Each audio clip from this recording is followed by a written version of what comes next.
the Boston Celtics have won 9 straight basketball games. Tonight, Philadelphia 76ers, Philly's at home. So obviously Boston's on the road. You've won 8 straight games. No Robert Williams. Philadelphia, obviously James Harden isn't there. And I guess they're missing Seth Curry and Andre Drummond, but let's be real here. This was a blowout. I mean, they had 101 points with a couple of minutes left in the third quarter. But basically what I'm trying to get at here is you have Tyrese Maxey, you have Matisse Thybulle, you have Joel Embiid, you have Tobias Harris, you have Danny Green. Boston doesn't even have Robert Williams. And this game at no point in the entire basketball game was close. At no point.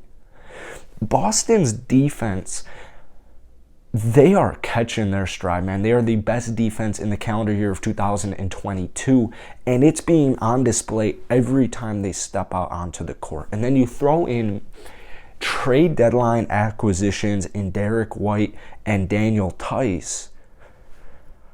Man, they are catching up. They're catching up in the East, man. They're a playoff lock right now, top 6 seed. I don't want to call it a lock just because, the Eastern Conference is so intense right now, and it's going to be a very fun playoffs. It's going to be very fun getting to the playoffs, but no one's talking about the Boston Celtics. Why is nobody talking about the Boston Celtics? I don't even get it. It makes zero sense.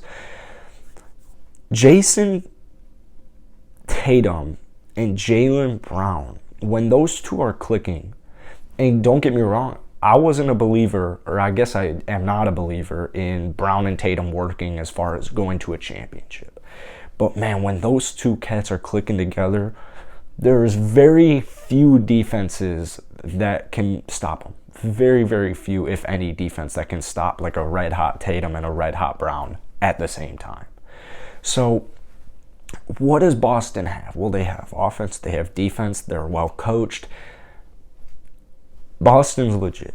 They're legit. And I think, I talked about this a couple of days ago in my other Boston Celtics video. If you guys want more Celtics videos, hit that like button, hit that sub button. I post daily NBA content several times a day. Derek White and Daniel Tice are huge acquisitions. Now, Boston was already starting to make some noise, right? They got off to a terrible start to the season, and there was a lot of talk. Trade Brown, trade Tatum, trade Smart.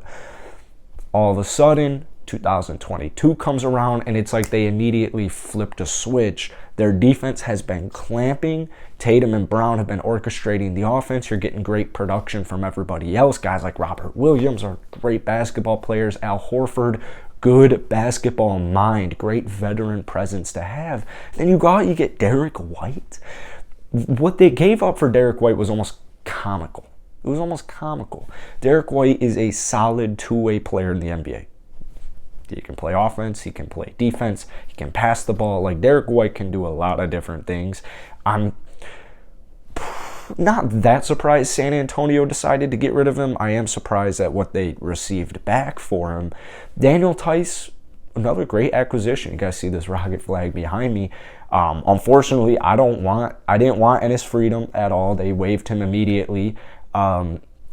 Dennis Schroeder didn't do a single thing doesn't do a single thing for me in Houston outside the fact that I guess he's like a fun player, off the bench. I guess there's like always hope. Maybe he's going to average 20 this season off of the bench, but I think those days are behind him. Absolute steals. And I don't know too much about what Boston would need as far as like going deeper into the playoffs this season, but let's say they were to make a move at the buyout market, hit a need, or even just added on depth, like a guy like Goran Dragic. You give him another ball handler, another sturdy, solid point guard. Dude, you don't want to play Boston. That's something I've been noticing about almost every Eastern Conference team in like the top, definitely not Brooklyn now, but like in the top 8 in the Eastern Conference, not a single team do you want to play. Some of the teams that have really turned it around this year, the Toronto Raptors, the Cleveland Cavaliers, those are 2 basketball teams I don't want to play, but I'd rank Boston ahead of both of those 2 teams just because that's such a deadly duo of Brown and Tatum. That, like I said, man, when they're rolling like they were tonight, they're impossible to stop. impossible to stop. And I know Boston's had some issues in the playoffs in the last couple of years, but I just never thought they had a fully rounded roster. I feel like Boston's issue the last couple of seasons has been like glaring needs. Like there is a glaring need there. There's a glaring need there. They need more paint defense. They need more guards. They need a point guard. Kyrie Irving didn't work out. Kemba, Dennis Schroeder. Well, Marcus Smart is one hell of a two-way player, and now you got Derek White. I mean, so you can get a little creative if you please with the starting lineups, but it seems like Derek White off of the bench is what they're going to be rolling with, and I can't say I blame them. I can't say I blame him. Even on nights like tonight, Derek White didn't blow your mind. He scored double digits. He got his bag. He had some defensive stats. He threw in a steal. He threw in a block. I don't believe he didn't make a three tonight. It's just the eye test. When you watch this guy, you're like, he definitely is having an impact in these games. Like Derek White, since the 3 games he's been in Boston, it's not like, Derek White dropped 38 off the bench for the Celtics. Like, damn, like, we got to watch out for him. It's more of that, like, Pat Beverly getting re-signed by the Timberwolves, where it's like, unless you're watching, you won't really, if you're just box score watching, you won't really understand some of these moves, right? Like, if you're just box score watching the Wolves, you're like, why $13 million to Patrick Beverly for one season? Like, what is Minnesota doing? Well, he's like their glue guy. He's like their rock. And I'm not calling Derek White the rock on the Boston Celtics, but I'm just saying, like, as far as impact goes, this guy's having an impact. You get great production from guys like Grant Williams, Robert Williams we're just talking about. Al Horford's going to chip in his little baggie. Peyton Pritchard, you got some nice depth there. But like I said, I think Boston's like one buyout move, which I'm not saying I anticipate it happening. Wouldn't be surprised. I think it might be like a coin flip. But Boston's clearly being aggressive this season. They're clearly being aggressive this season because I would imagine if things ended the way they started over in Boston for the season, the way things were going, it was not looking pretty. Someone's probably leaving in the offseason. Someone's probably getting traded. Maybe it wouldn't be Tatum or Brown this quickly, but I wouldn't be surprised if shit the fan, Boston trades away Marcus Smart in the offseason. Something like that. Maybe trade Robert Williams to try and bring in somebody impactful.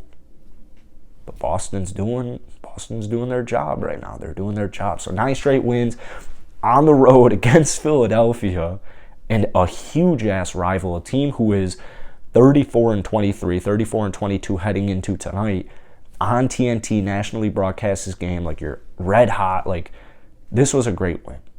They've all been great wins. So put some respect on the Boston Celtics, man. Put some respect, and they're also very fun to watch. So hit that like button, hit that sub button, man, for daily NBA content. I've been making a lot of Celtics videos recently just because this team's so fun to watch. And even when the win streak's over, I think I'm going to probably just keep going the rest of the season because they got a lot of potential, man. They got a lot of potential, and it's that defense. It's that defense that's just freeing up the offense. Defense turning into offense. You love to see it. So I love a nice Eastern Conference competitive playoff, and just spit everywhere. We're definitely getting that. So like button, sub button, drop a comment down below. Where is Boston finishing this season? When it's all said and done, how far do you see the Boston Celtics going?